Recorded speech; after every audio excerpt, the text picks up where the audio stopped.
of the nations.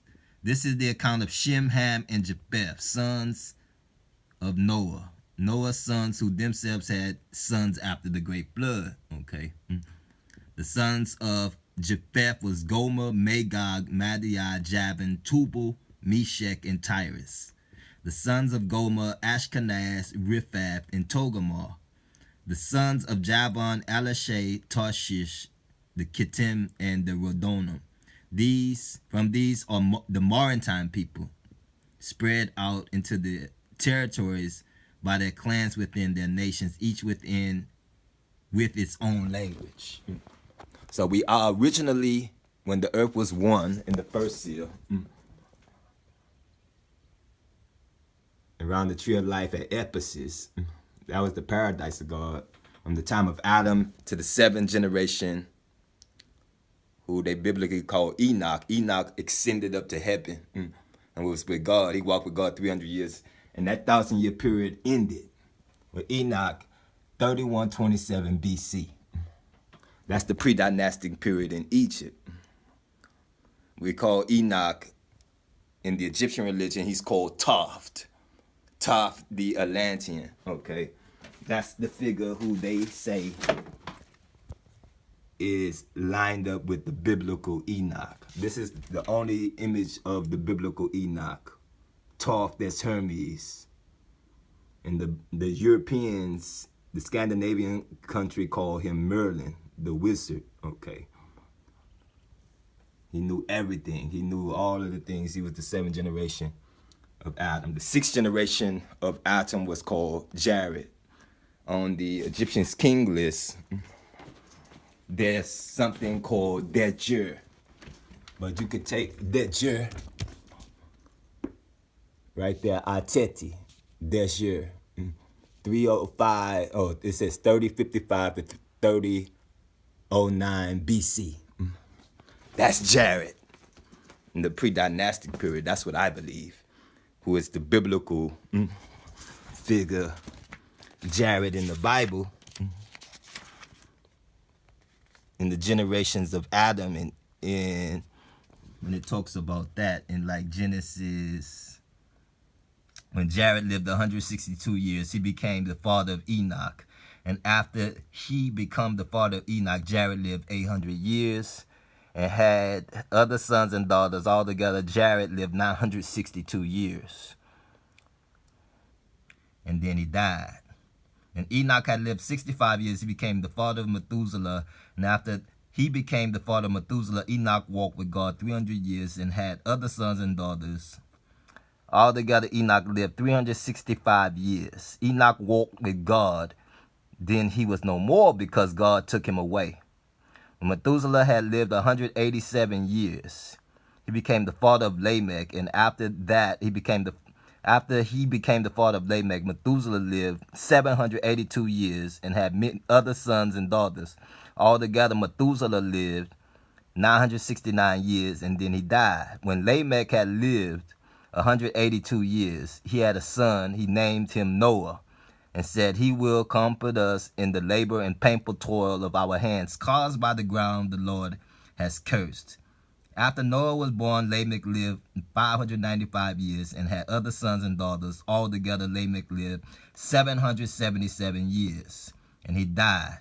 After Noah was 500 years, he became the father of Shem, Ham, and Japheth. Okay, this is what we was talking about. Okay, from the time of time of Noah, time of Enoch, who was the great-grandfather of Noah. And the book of Jasher talked about this. Remember, it says Nimrod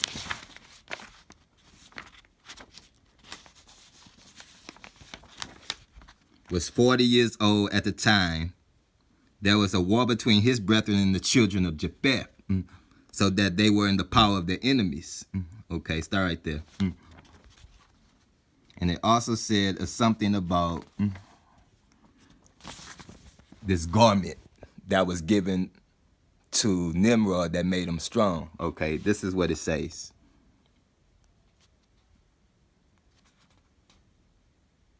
about those garments again. I'm going to read that, and then I'm going to read this thing about Nimrod. Okay, it says, and Cush the son of Ham, this is in book of Joshua chapter 7:23. The son of Noah took a wife in those days in his old age, and she bare a son, and they called his name Nimrod, saying, at that time the sons of men again began to rebel and transgress against God. And the child grew up, and his father beloved him exceedingly, for he was the son of his old age. And the garments of the skin which God made for Adam and his wife, then they went out of the garden, were given to Cush, son of Ham. Okay. After the death of Adam and his wife, the garments were given to Enoch. See, Enoch, right here, the man who walked with God.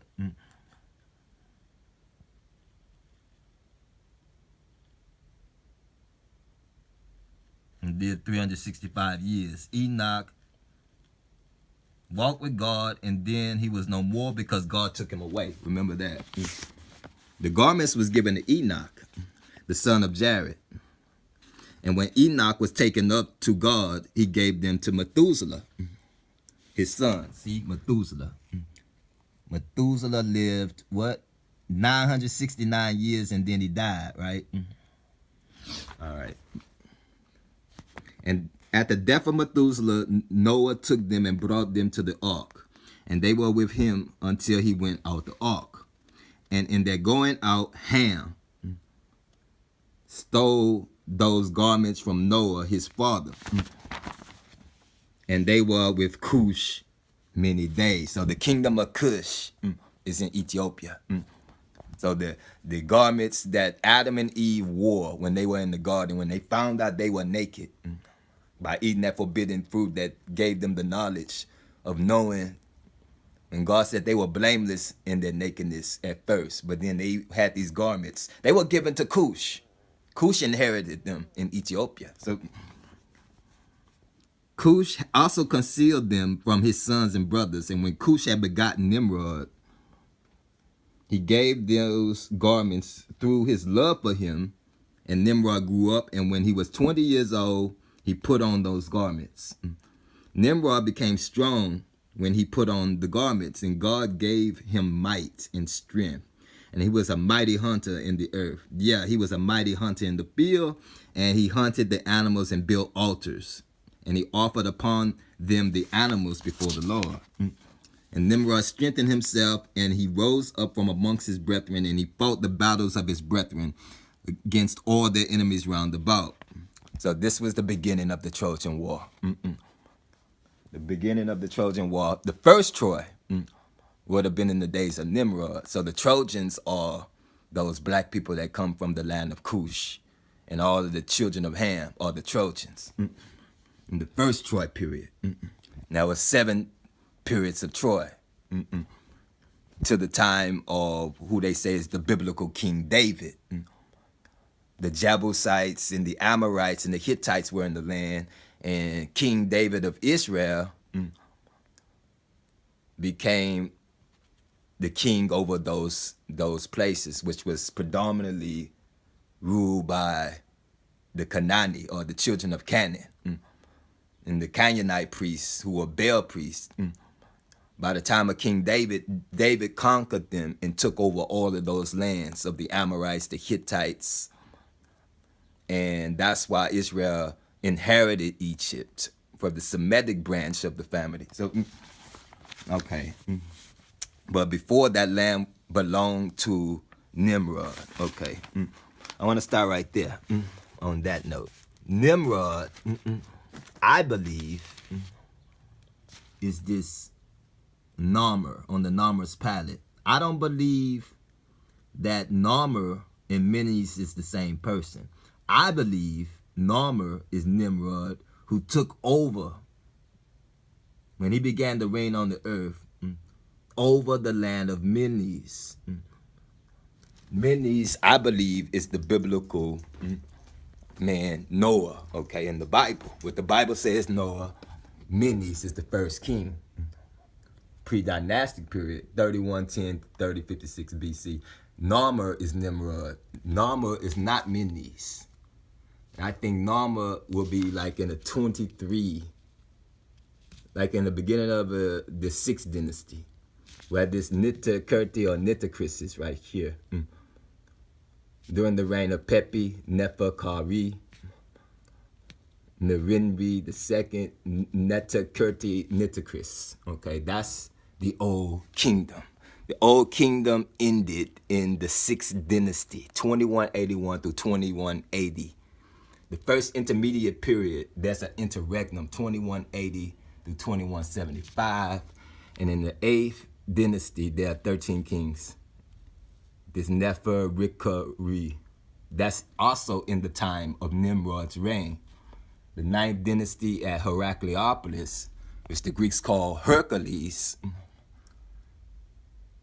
This is the period where the Tower of Babel was being built. The earth was one in the Old Kingdom, like we said. And then all of a sudden it was divided into 3 parts, or 4 parts. From the farthest part, who is the biblical Noah, who I say is Mendes. His part broke off to 2 parts, from 1 and 2 parts. And the other side broke off into 2 parts, so the earth was divided in 4s. In the second seal, okay. It was a rider on the red horse with a great sword, power to make war. He took peace from the earth. That's Nimrod. I looked up the word Lalubi. The Lubi, an ancient group of tribes that inhabit the Shiraz Plain in the Zagros Mountains of western Iran. They were a warlike people. They were especially active during the reign of the Akkadian king Naram-Sin. Naram-Sin reigned from 2254 to 2218 BC in Akkad.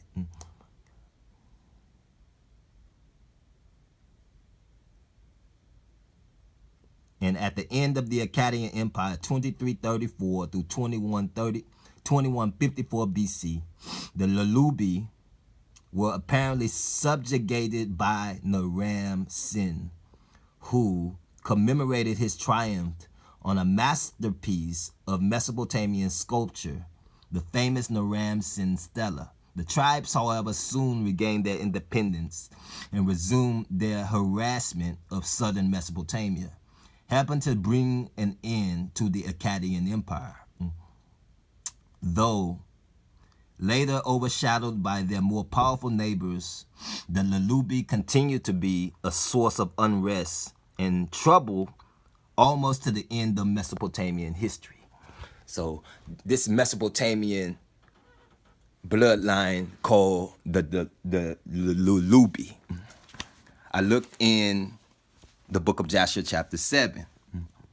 Lubu, the sons of Magog, were Elkanah and Lubu. Lubu, Lalubi. Lubu, Lalubi. I think that's the same thing. They were in the western Zagros mountains, western Iran, the Zagros mountains, western Iran, in the west. This is where the Lalubi come from. They are said to be sons of their hostile bloodline, Gog and Magog. They come from Magog. Okay, we just looked that up. All right. Now that is the ancestors of all of the European nations at the Trojan War, the Greeks, the Romans, western Iran, in the northwest. So this is where the enemy comes from, the northwest. And the beginning of the Trojan War to the Battle of Armageddon, which is the final war that ends the world. That's where we at right now with this historical enmity and blood feuds between the children of Ham. Ham is Africa. The children of Shem is Asia Minor and all of Asia and the middle regions of the earth. Also in the Americas, they're in the middle regions. And the people of the north, or in the nether regions, are from the European ancestor Japheth. So